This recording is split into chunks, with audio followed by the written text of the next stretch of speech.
orang meninggal tuh yang paling ditakuti pada malam pertama ibu nih. Nih saya kasih tahu nih, yang paling ditakuti kata Rasulullah SAW, orang yang mati yang paling Nabi katakan paling menakutkan bagi mayit adalah malam pertama dia dikuburin.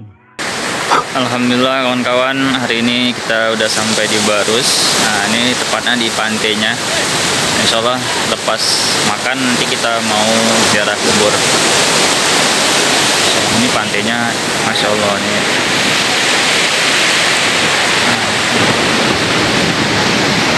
Ya.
Orang-orang yang tidak paham dengan bahasa Arab atau bahasa Farsi, Persia bisa memahami. Begitu maksud.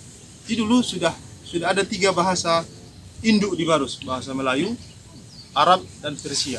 Intinya ini. Di Barus kuno dulu sudah dipakaikan bahasa Persia. Yang ini syair. Syair tentang hidup, makna kehidupan dan kematian. Ini jahon yadgaras Moraftani zemardum nemunat bejus emardumi. Maksudnya dunia ini hanya laluan saja.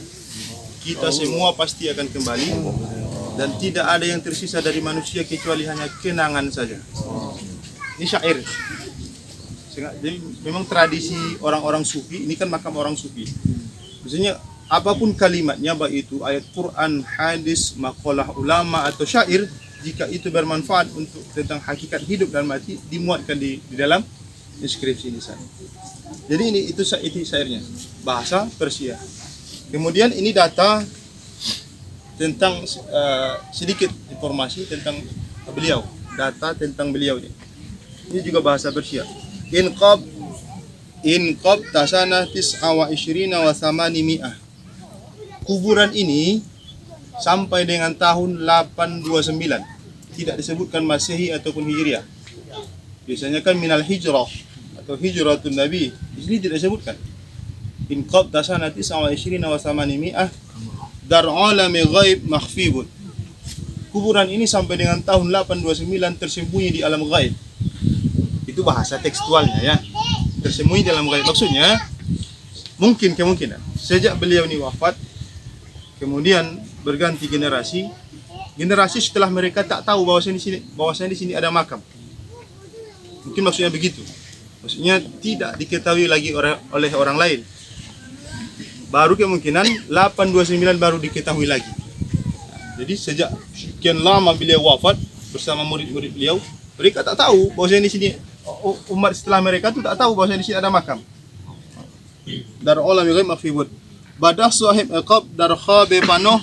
Sini ada disebutkan Nojan bin Ma'zari khudra zahir qad ka inqab mahmudas warus berus kiramat zahir sud bi fariyat kha. Maksudnya begini, 829 tersembunyi di alam gaib. Hingga pada suatu hari seseorang yang bernama Naujan bin Ma'zari, entah itu keturunan beliau, entah itu murid beliau, tak langsung, masih ada sanad keilmuan dengan beliau.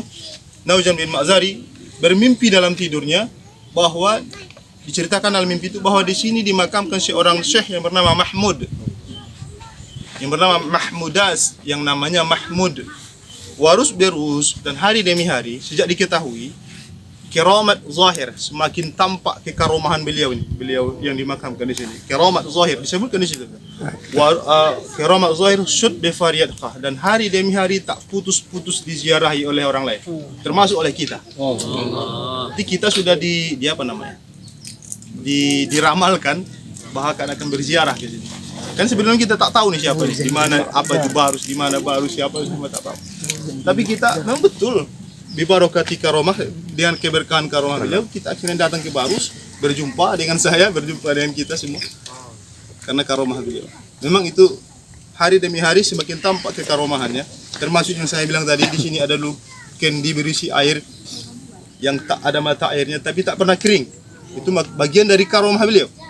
Jadi orang-orang peziarah dulu sini kehabisan air boleh minum, yang batal wuduknya boleh berwuduk, tapi tak pernah habis air. Hingga akhirnya pada suatu hari dicuri orang, habislah. Itu dia. Ini bagian yang ini, bagian depan, sisi bagian dalam. Bagian luar yang bagian di sini belakang ini, illa wajah. Surah Al-Qasas ya, ayat terakhir atau ayat 88. Segala sesuatu pasti binasa kecuali Allah Subhanahu wa taala. Ya, itu kan maksudnya makna itu kan dalam. Tak usahlah banyak cerita, banyak bacot, banyak apa di dunia ini. Semua yang akan binasa kecuali Allah, gitu aja. Tinggalkan kenangan yang baik, nah, gitu aja mungkin maksud. Yang di belakang, di bagian belakang ini, yang sejajar dengan ini bagian belakang. Hadza qabru asy-Syekhul Akbar. Ini kuburan seorang Syekhul Akbar. Udah Syekh, ada lagi akbarnya. Al-alim, yang alim. Qaddasallahu ruhahu, semoga Allah sucikan ruhnya. Al-mustazhar fi manami Naujan bin Ma'zari, yang nampak melalui mimpinya seorang bernama Naujan bin Ma'zari, seperti yang sini tadi. Jadi beliau ini digelarkan Syekhul Akbar Al-Alim, berarti semacam grandmasternya Syekh, gitu. Jadi kalau di makam-makam lain hanya disebutkan Syekh saja, tapi di sini disebutkan Syekhul Akbar, Syekh Agung lah. Beratnya di universitas mungkin semacam Profesor. rektornya lah ya, rektornya lah. Jadi memang diyakini bahwa ini adalah makam seorang ulama yang juga wali. Mungkin kita bertanya-tanya, apakah sepanjang ini dulu postur tubuhnya? Nah, jadi kata para ulama, dan juga ini menjadi ciri khas dari makam-makam Barus, panjangnya makam menunjukkan tingginya makom. Nah, jadi kalau orang sufi itu, murid-murid beliau itu untuk menunjukkan kewalian daripada gurunya, mereka panjangkan saja. Mereka tempatkan makamnya di paling depan, paling mengarah ke kiblat, dan lebih dipanjangkan daripada makmum yang di belakang. Untuk menunjukkan bahwa ini guru kami, imam kami, mursyid kami yang sudah mencapai taraf kewalian. Menjadi wali min auliya'illah. Seorang wali daripada wali-wali Allah, maka ini dipanjangkan kuburnya, menunjukkan panjang makam, menunjukkan tingginya makom. Mudah-mudahan kita mencapai derajat seperti yang beliau. Jadi itu literatur berdasarkan inskripsi nisan. Sekarang kita ambil literatur di luar nisan. Di dalam kitab Qissatud Da'wah fi Ar-Rahbiliyah, itu cerita dakwah di tanah Nusantara, disebutkan bahwa anaknya Muaz bin Jabal, yaitu Abdurrahman bin Muaz bin Jabal, pernah diutus ke Nusantara, yaitu di pantai barat Sumatera, itu di Barus, disebutkan di situ, untuk berdakwah ke Barus. Abdurrahman bin Muaz bin Jabal membawa dua anak, yang satu Ismail, yang kedua Mahmud. Maka menurut para sejarawan diyakini dengan kuat bahwasanya anak dari Abdurrahman bin Muaz bin Jabal itu adalah yang nomor 2, Mahmud, adalah ini. Kenapa? Karena ini bagian dari masuknya fase Islam awal di Barus. Kemudian dalam kitab disebutkan namanya Mahmud, ini juga disebutkan namanya Mahmud, ini disebutkan orang sebagai Yamani, orang Yaman atau Al-Hadrami.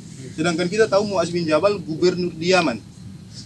Jadi hanya semacam ilmu cocoklogi, tapi memang cocok gitulah. Nah, jadi kemungkinan betul, kemungkinan itu adalah betul, dan ada dua kemungkinan, beliau ini sahabat Nabi atau tabi'in. Karena beliau adalah cucu dari sahabat Nabi, kemungkinan kan sahabat itu kan suka bertabarruk kepada Rasulullah. Seluruh anak keluarganya itu selalu dibawa dihadapkan kepada Rasulullah. Itu menjadi tradisi sahabat. Jadi kemungkinan Muaz bin Jabal punya cucu pasti akan dibawa kepada Rasulullah. Walaupun dalam keadaan kecil Mahmud ini, kalau dia pernah bertemu dengan Rasulullah, otomatis dia menjadi sahabat Rasulullah. Kalaupun tak bertemu dengan Rasulullah, ya setidaknya beliau pernah bertemu dengan sahabat Nabi. Berarti beliau tabi'in. Rabbi fanfa'na bi barakatihim wahdinal husna bi hurmatihim. Ini itu saja sebagai pengantar. Mudah-mudahan bermanfaat.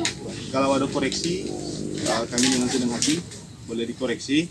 Mungkin ada pertanyaan atau kita lanjut perjalanan. Allah